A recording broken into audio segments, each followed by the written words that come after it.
Բարև ձեզ։ Այսօր խոսելու ենք արհեստական բանականության օգուտների ու հատկապես ռիսկերի մասին։ Ալբանիայի վարչապետ Էդի Ռաման հայտարարել է, որ արհեստական բանականության վրա հիմնված մոդելը երկրի արհեստական բանականության նախարարը, որի անունն է Դիելա, հղի է 83 երեխայով։ Վարչապետը նշել է, որ վիրտուալ նախարարի, այսպես ասած, երեխաներին հատկացված է падգամավորների օգնականների դեր։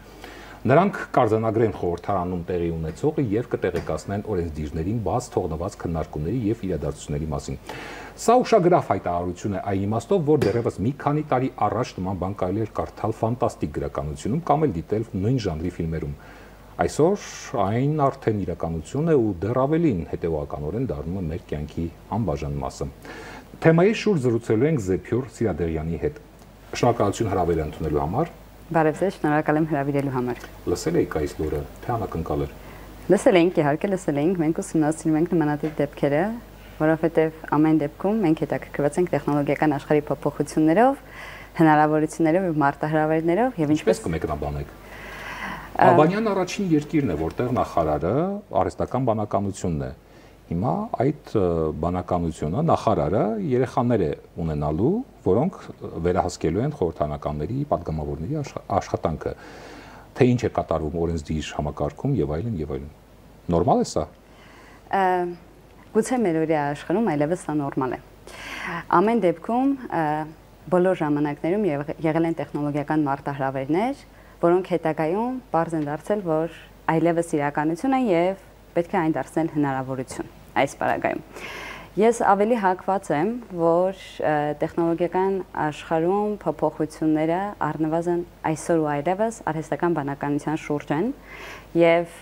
գուցե սա մեզ մարդկանց, բանական էակներից համար որոշ այսինքն շերտերի համար,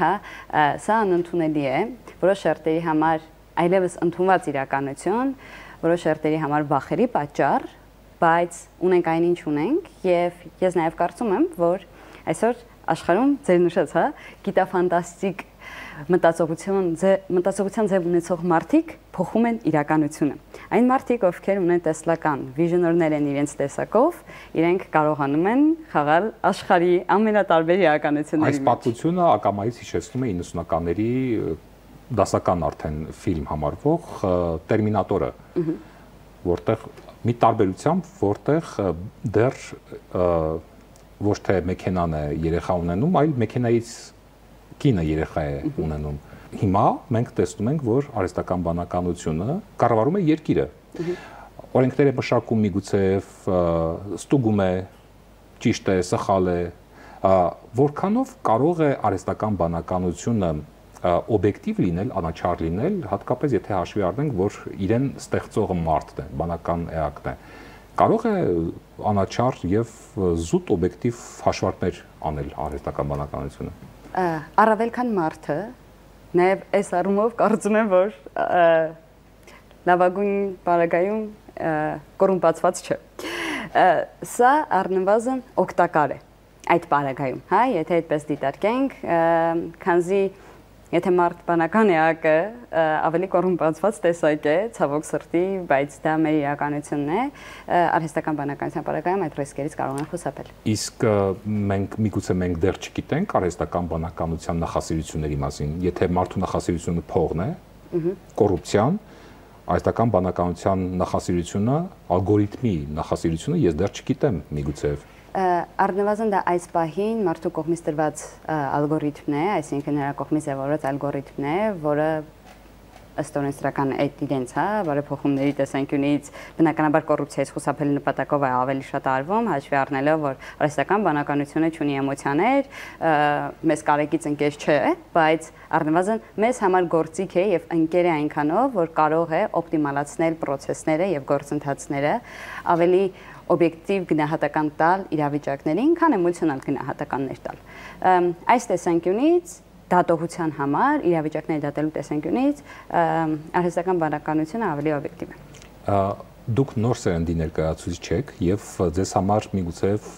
ավելի հեշտ է ընկալել այս ամենը, ինչ որ տեղի ունեն տեխնոլոգիական ոլորտում։ Ինչ եք կարծում, որպես դատավոր արհեստական բանականությունը կարող է անաչառ դատել։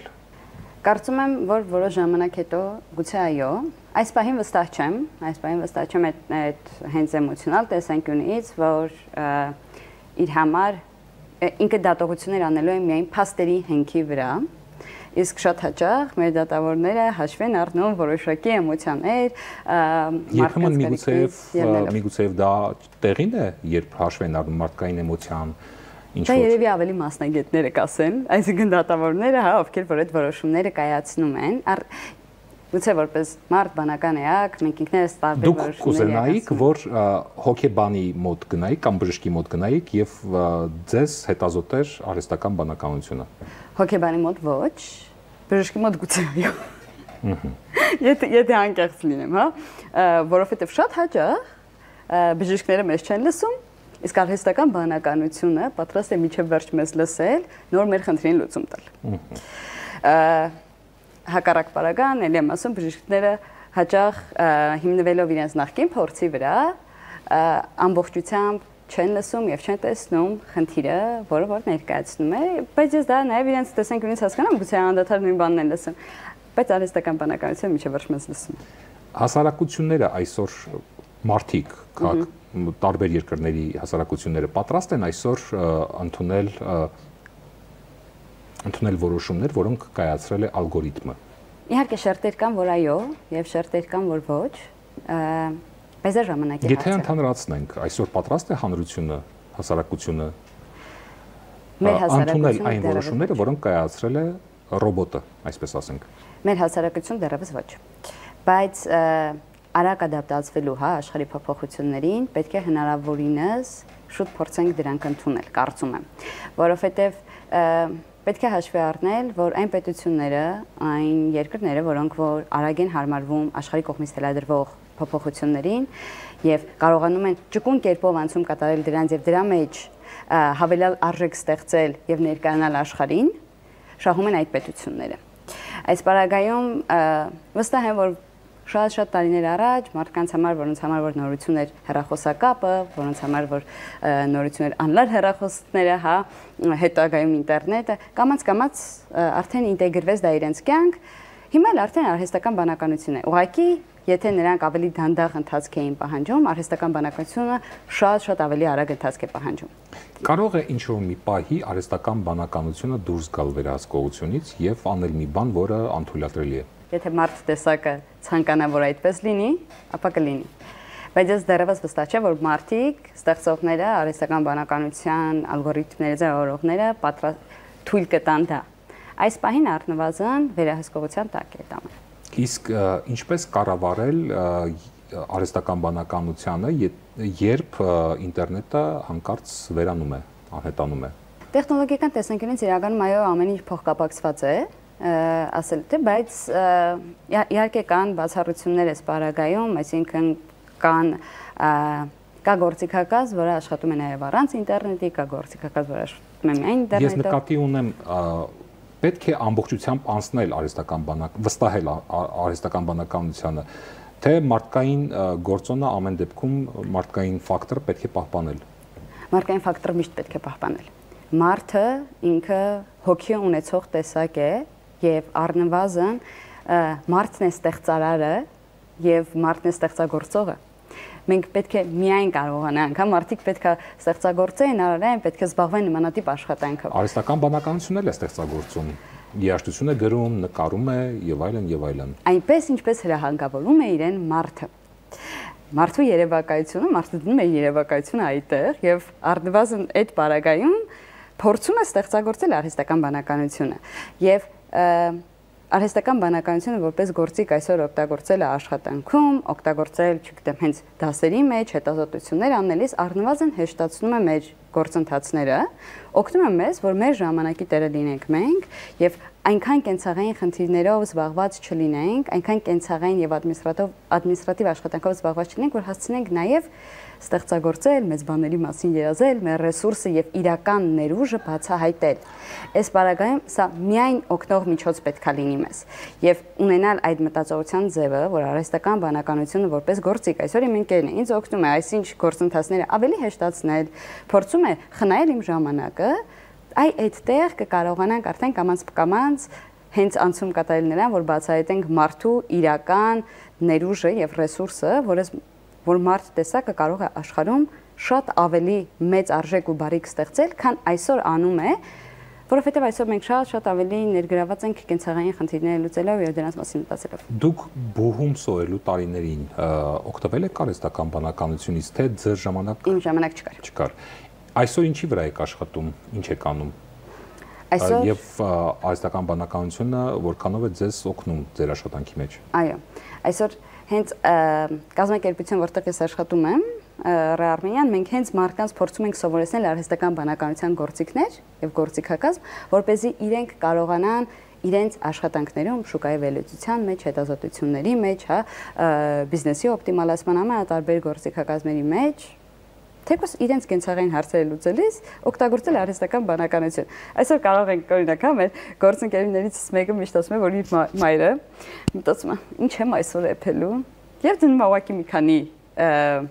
բանջարեղեն անում իր կողքին, նկարում է 70 տարեկան կինը։ Նկարում է ասում է, այսօր տուն ինձ բաղադրատում, ինչ կարող եմ սրանցով ստանալ, որպեսզի լինի համեղ, որպեսզի տեսքը լինի այսպեսին, այս գույները ավելի շատ մեջը լինեն, հա, դաշտեսակի։ Ինչու ոչ։ Ինչու ոչ, եթե կարող է դա այսօր լինել մեր իրականություն։ Իսկ ձեր կենցաղում ձեզ օգնում է։ Միանշանակ իմ աշխատանքում շատ օգնում է, կենցաղում առավել եւս մենք եթե չհավատանք, որ այսօր այդ գործիքը մեզ օգնելու է, մենք չենք կարող դա մատուցել հանրությանը եւ հասարակությանը, ինչպես նաեւ պետք է հասկանալ, որ եթե դա այսօր այն տեխնոլոգիական գործիքն է, որը որ աշխարհում իրականացնում է հեղափոխություն, առնվազն մենք որպես փոքր պետություն եւ ազգ պետք է կարողանանք դա ճիշտ օգտագործել, գրագետ կերպով օգտագործել, ներդնել մեր կենցաղի մեջ, դրանից ստեղծել, հա, առավել մեծ արժեք եւ ներկայանալ աշխարհին։ Վերջի վերջո Հայաստանը ունի այսօր այն ռեսուրսը եւ ներուժը ուղեղային, մարդ ուղեղային, որ կարող է Հայաստանը աշխարհում դիրքավորել հենց տեխնոլոգիական ոլորտում։ Այս ոլորտում Հայաստանը կարող է աշխարհին ասելիք ունենալ։ Միանշանակ, անխոս։ Ուղղակի պետք է կարողանանք ճիշտ օգտագործել այդ գործիքակազմը։ Այսօր մեծ փոքր պետք է կարողանան օգտագործել այդ գործիքը, որովհետև վաղ թե ուշ կարողանալու են օգտագործել ինչքան շուտ, այնքան ավելի հեշտ է լինելու մեր հենց այդ մտածողության ձևի փոփոխությունը, որ այլևս Հայաստանը աշխարհում կարողանա այս ոլորտում ասելիք ունենալ։ Շնորհակալություն մեր հարցերին պատասխանելու համար։ Մենք զրուցում էինք Զեփյուր Սիրադեղյանի հետ։ Ցտեսություն։